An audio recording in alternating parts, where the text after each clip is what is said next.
مادی اشیاء کی ریل پیل نے مادے ہی کو قاضی الحاجات اور مرکز کائنات قرار دے ڈالا۔ مذہبی سطح پر چرچ اور اسٹیٹ کی علیحدگی کا تصور سامنے آیا۔ اس صورتحال میں درج ذیل نتائج مرتب ہوئے۔ مذہب انسان کا پرائیویٹ معاملہ ہے، دین اور سیاست الگ الگ تصورات ہیں، مادہ سب سے بڑی حقیقت ہے۔ مذہب کی حیثیت بھی مادی ہے اور یہ منزل من اللہ نہیں،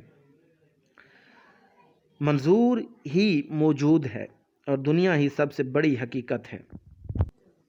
ان نتائج فکر پر مغرب کے معاشرے کی تشکیل ہوئی ہے۔ چنانچہ جس طرح کا معاشرہ ہوگا اسی نمونے کی اس کی عمرانیات مدون ہوں گی۔ نتیجتاً جمہوریت کی بھی عمرانی اور سیاسی صورت وجود میں آئی، جس کے چند پہلوؤں سے اقبال کو اتفاق ہے۔ 18ویں صدی کے انقلاب فرانس میں مساوات، آزادی اور اخوت کے 3 خوشنما نعروں کو مغربی جمہوریت نے ایک اصول اور ایک درجے میں عمل کی حد تک اپنایا۔ آزادی اور مساوات کے یہی اصول اقبال کے لیے کشش کا باعث ہیں، مگر حقیقت یہ ہے کہ اقبال کا ہمہ گیر تصور حیات کسی جزوی چیز سے مطمئن نہیں ہو سکتا تھا۔ چنانچہ وہ مساوات اور اخوت کے جمہوری اصولوں کے تمام تر احترام کے باوجود جب وہ روحانی جمہوریت پر اصرار کرتے ہیں تو اس سے ظاہر ہے کہ وہ مختلف ممالک میں متعارف ہیئتوں سے خوش نہیں۔ اس باب میں ان کی نظم خضر راہ کے بند سلطنت اور سرمایہ و محنت قابل توجہ ہیں۔ اس میں اقبال نے جمہوریت کے 2 دعووں کی نفی کی ہے۔ اول یہ کہ اقتدار کا سرچشمہ عوام ہے، ان کے خیال میں حاکمیت کا سرچشمہ ذات حق تعالی ہے۔ دوم، جمہوریت کے علم بردار جمہوریت کے دعوے کے برعکس دراصل عوام کے مخدوم ہوتے ہیں۔ شعر ملاحظہ کیجیے: سروری زیبا فقط اس ذات بے ہمتا کو ہے، حکمراں ہے ایک وہی باقی بتان آزری، ہے وہی ساز کہن مغرب کا جمہوری نظام، جس کے پردوں میں نہیں غیر از نوائے کیسری، دیو استبداد جمہوری قبا میں پائے کوب، تو سمجھتا ہے یہ آزادی کی ہے نیلم پری، گرمی گفتار ازائے مجالس لمحہ، یہ بھی ایک سرمایہ داروں کی ہے جنگ زرگری۔ جمہوریت کی بنیاد الیکشن پر ہوتی ہے۔ اقبال سے پہلے لیکی اسپرنگر اور برٹرینڈ رسل نے الیکشن کے بارے اظہار خیال کرتے ہوئے کہا تھا کہ الیکشن میں عوام کو بے وقوف بنایا جاتا ہے، یعنی بے وقوف ساز خطابت کے جوہر دکھائے جاتے ہیں۔ یہاں سوال الیکشن سے پہلے یا بعد کا نہیں، عوام کے جذبات سے کھیلنے والا مقرر کیا حربے استعمال کرتا ہے۔ مسلسل طبقاتی منافرتوں کو ہوا دیا جاتا ہے، حسد، ہوس، تعصب اور سیاسی پروپیگنڈا بڑی قوتیں بن کر ابھرتی ہیں، محرومیوں کو بڑھا چڑھا کر بیان کیا جاتا ہے اور ہر خیالی محرومی کی حوصلہ افزائی کی جاتی ہے۔ یہ صورت جدید جمہوریتوں ہی میں نہیں، قدیم رومی جمہوریت میں بھی یہ ایک تیز ہدف حربہ تھا۔ اسپرنگر اپنی کتاب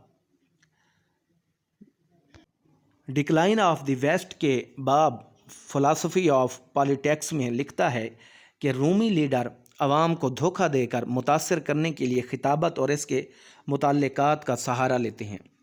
یہ حربے اکثر قابل نفرین اور ناقابل برداشت ہوتے ہیں، مثلاً دوران تقریر مصنوعی سسکیاں لینا اور اپنے کپڑے پھاڑ ڈالنا، اپنے مخالفین کے بارے میں جھوٹ بولنا، دھمکیاں دینا اور مکے دکھانا بھی اس کھیل کے مقدس اجزاء تھے۔ اور آج بھی ووٹر امیدوار کی بدنیتی پرکھنے کے باب میں اندھا ہے۔ وہ کسی لائق اور قابل شخص کی بجائے جاہ طلب مگر شعلہ بیان مقرر کو ووٹ دیتا ہے۔ پھر جب یہ شعلہ بیان مقرر کوئی مؤثر حیثیت اختیار کر لیتا ہے تو وہ اپنے اثر کو حکومتی ٹولے کے ہاتھ بیچ دیتا ہے۔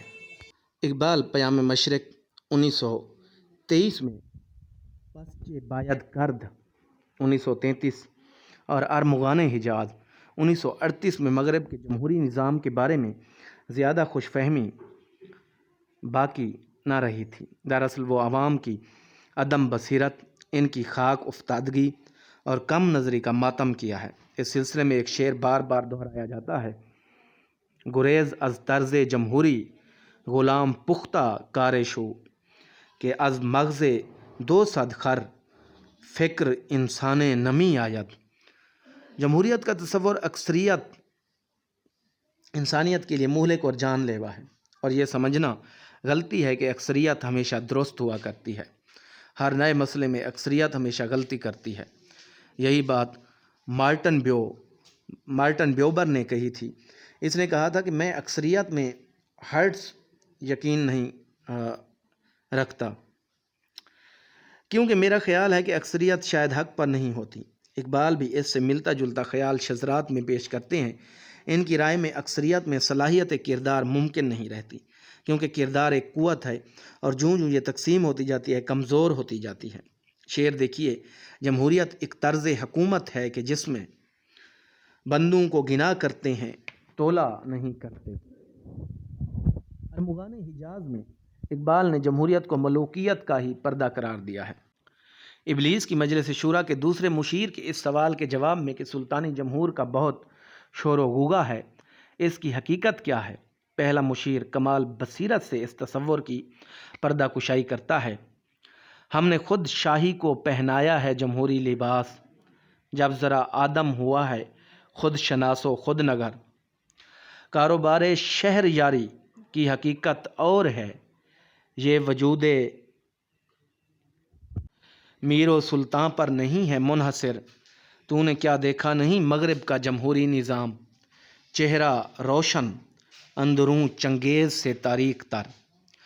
اقبال کے جمہوریت پر کیے گئے اعتراضات میں سے آخری شعر میں کیا گیا اعتراض اپنی شدت کے اعتبار سے بری طرح جھنجھوڑ دینے والا ہے، اور اس آخری مصرعے میں جمہوریت کے نام پر کمزوروں اور زیر دستوں پر ظلم و ستم اور ان کے لرزہ خیز استحصال کی ایک بھیانک تصویر سامنے آتی ہے۔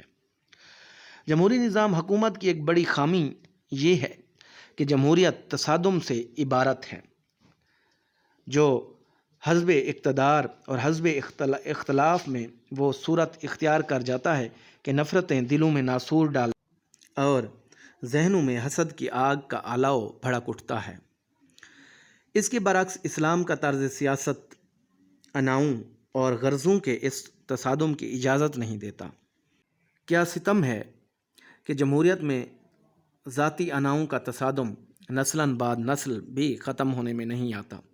حقیقت یہ ہے کہ وہ جمہوری نصب العین جو رنگ نسل کی تفریق ختم کرنے، انسانی بھائی چارہ قائم کرنے، دوست داری اور مساوات کے پودا کی کاشت کرنے کے لیے اٹھا تھا، اس نے تصادم، استحصال اور ظلم تعدی کے نئے ریکارڈ قائم کیے۔ دیکھیے اقبال اس باب میں جمہوریت کے خلاف کیسی سنگین فرد جرم عائد کرتے ہیں۔ گلشن زار جدید کے چند شعر دیکھیے: رواں خوابید و تن بیدار گردید، ہنر بدین و دانش خوار گردید۔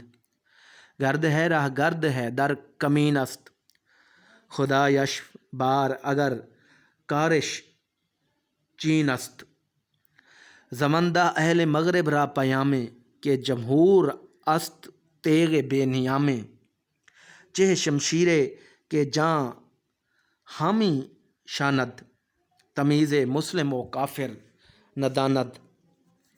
ان اشعار کا خلاصہ یہ ہے کہ جمہوریت روح کو خوابیدہ اور بدن کو بیدار کرتی ہے۔ یہ وہ تلوار ہے جو سامنے ہو، اس کا کام مارنا کاٹنا ہے، خواہ سامنے مسلم ہو یا کافر۔ حقیقت یہ ہے کہ جمہوریت کا معیار متوسط آدمی ہے، جس کی ضروریات اس طرز حکومت کے نزدیک محض روٹی کپڑا اور مکان ہیں۔ اس کے علاوہ کھیلنے، کھانے اور کام کاج کے لیے مناسب سہولتوں کی فراہمی ہے۔ کلام مجید کہتا ہے کہ جاننے والا اور نہ جاننے والا برابر نہیں ہو سکتے، لیکن جمہوریت عالم اور عامی دونوں کے ووٹ کی مساوی قیمت لگاتی ہے۔ اقبال نے اپنے چھٹے خطبے الاجتہاد فی الاسلام میں کہا ہے کہ مغرب کی غیر روادار جمہوریتوں کی وجہ سے ایسی گمراہ انا پیدا ہوئی جس کا مقصد وحید غریب کا استحصال کرنا ہے۔ میرا ایمان ہے کہ یورپ آج انسانیت کے اخلاقی ارتقاء میں سب سے بڑی رکاوٹ ہے۔ ضرب کلیم میں انہوں نے مغرب کے امراض کا سبب نظام جمہوری ہی کو قرار دیا ہے۔ یہاں مرض کا سبب ہے غلامی و تقلید، وہاں مرض کا سبب ہے نظام جمہوری۔ نہ مشرق اس سے بری ہے نہ مغرب اس سے بری، یہاں میں عام ہے قلب و نظر کی رنجوری۔ مغرب کی عقل عیار، مادہ پرستی اور استحصالی نظام سیاست دیکھ کر ابلیس کو اپنا اعلان شکست کرتے ہوئے کہنا پڑا، جمہور کے ابلیس میں ارباب سیاست باقی نہیں اب میری ضرورت تہے افلاک۔ ارمغان حجاز میں جمہوری نظام کے باطن کو چنگیز سے تاریک تر قرار دیا گیا۔ اس کی بہت سی وجوہات پہلے بیان کی جا چکی ہیں، لیکن خود اقبال ہی کے الفاظ میں اس کا تجزیہ مقصود ہو تو وہ یہ ہے: جلال پادشاہی ہو کہ جمہوری تماشا ہو، جدا ہو دین سیاست سے تو رہ جاتی ہے چنگیزی۔ شعر میں جمہوری تماشے کی ترکیب قابل غور ہے۔ اقبال جیسا قادر الکلام شاعر تماشے کی جگہ کوئی اور لفظ بہت آسانی سے استعمال کر سکتا تھا۔ مصرع یوں بھی ہو سکتا تھا: جلال پادشاہی ہو کہ جمہوری حکومت ہو، لیکن تماشے کا لفظ استعمال کر کے شاعر نے ایک طرف یہ بتایا ہے کہ جمہوریت کے نام پر مغرب میں جو کچھ ہو رہا ہے یہ محض بازی گری ہے اور اس کا جمہوریت کی روح سے دور کا بھی تعلق نہیں۔ وہاں دوسرے مصرے میں اپنے اس موقف کو بھی دہرا رہے ہیں کہ 1929 میں انہوں نے روحانی جمہوریت کا نام دیا تھا۔ حقیقت یہ ہے کہ اقبال زمانے کے گہرے نبض شناس تھے۔ جس زمانے میں انہوں نے مذکورہ بالا شعر کہا، عین اسی زمانے میں مغرب میں جمہوریت کی ناکامی اور بعض ممالک میں ڈکٹیٹرشپ کے قیام پر ان کا اضطراب خطوں میں ڈھل رہا تھا۔ 15 فروری کو راغب احسن کے نام لکھتے ہیں کہ دنیا اس وقت نئی تشکیل کی محتاج ہے، جمہوریت فناہ ہو رہی ہے، سرمایہ داری کے خلاف ایک جہاد عظیم ہو رہا ہے، تہذیب و تمدن بھی ایک کشمکش میں مبتلا ہے۔ ان حالات میں آپ کے خیال میں دنیا کی جدید تشکیل میں اسلام کیا مدد کر سکتا ہے؟ بالکل اسی مضمون اور اسی تاریخ کا ایک خط سید سلمان ندوی کو بھی ملتا ہے۔ وہی سید سلمان ندوی جنہیں اقبال جدید ہندوستان میں اسلام کی جوئے شیر کا فرہاد کہتے تھے، لکھتے ہیں: دنیا اس وقت عجیب کشمکش میں ہے، جمہوریت فناہ ہو رہی ہے اور اس کی جگہ ڈکٹیٹرشپ قائم ہو رہی ہے، جرمنی میں مادی قوت کی پرستش کی تعلیم دی جا رہی ہے۔ آپ کے خیال میں اسلام اس جدید تشکیل کا کہاں تک ممد ثابت ہو سکتا ہے، یعنی معاون ثابت ہو سکتا ہے؟ اقبال کم و بیش اسی زمانے میں کہتے ہیں: میری نگاہ میں یہ سیاست ہے لادین، کنیز اہرمن و دو نہاد و مردہ ضمیر، ہوئی ہے ترک کلیسا سے حاکمی آزاد، فرنگیوں کی سیاست ہے دیو بے زنجیر۔ حق یہ ہے کہ اقبال نہ تو سیاست دین کے قائل تھے اور نہ ہی سیاست لا دین کے، وہ سیاست میں دین کے نظریے کے معید تھے۔ راغب احسن کے نام ایک خط میں لکھتے ہیں: اگر سیاست اسلام کی خادم نہ ہو تو میری نگاہ میں الحاد ہے۔ اقبال کی متعدد نثری تحریریں اور شعری اظہارات اس کے گواہ ہیں کہ ان کے نظام فکر میں روحانیت کو مرکزی حیثیت حاصل ہے۔ ان کے تمام معاشی اور عمرانی تصورات اسی کے تابع ہیں۔ نظری طور پر جمہوریت کے قائل ہوتے ہوئے بھی وہ اس کی متعارف مغربی تعبیرات کے شدید ترین نقاد اور مخالف ہیں۔ اقبال مغربی جمہوریت کو نہ صرف مغرب کے لیے بلکہ ملت اسلامیہ کے لیے بھی تباہ کن سمجھتے تھے، بلکہ بر عظیم کے مسلمانوں کے لیے ایک بڑا خطرہ تصور کرتے تھے، کیونکہ ہندو کی عددی اکثریت کے نتیجے میں اس کا مطلب ہندوستان کی مسلم ملت کی غلامی کے سوا کچھ نہ تھا۔ اس لیے انہوں نے ہند کے مسلمانوں کے لیے جداگانہ سیاسی وحدت کا بطور نصب العین اعلان کیا۔ وہ متحدہ ہندوستان میں جو مختلف قوموں کا مجموعہ تھا جداگانہ طریق انتخاب کے حامی تھے۔ مثلاً 4 ستمبر 1928 میں فری پریس کے نمائندے سے ملاقات کے دوران واشگاف الفاظ میں کہتے ہیں میں جداگانہ حلقہ ہائے انتخاب کا حامی ہوں۔ اس کی وجہ کسی حد تک تو مسلمانان ہند اور خاص کر مسلمانان پنجاب کی موجودہ اقتصادی حالت ہے، لیکن بڑی وجہ فرقہ وارانہ امن و آشتی کے قیام کا احتمال ہے، جو میرے خیال میں صرف جداگانہ حلقہ ہائے انتخاب ہی سے متعین ہو سکتا ہے۔ حقیقت یہ ہے کہ جمہوریت کے باب میں اقبال نے بعض معاملات اور مسائل پر درج ذیل وجوہات کی بنا پر روشنی نہیں ڈالی۔ مثلاً کیا اسلام میں سیاسی پارٹی بندی کی گنجائش ہے؟ کیا ایک حد درجہ ان پڑھ اور غیر مہذب معاشرے میں ہر شخص کو ووٹ دینے کا حق حاصل ہونا چاہیے؟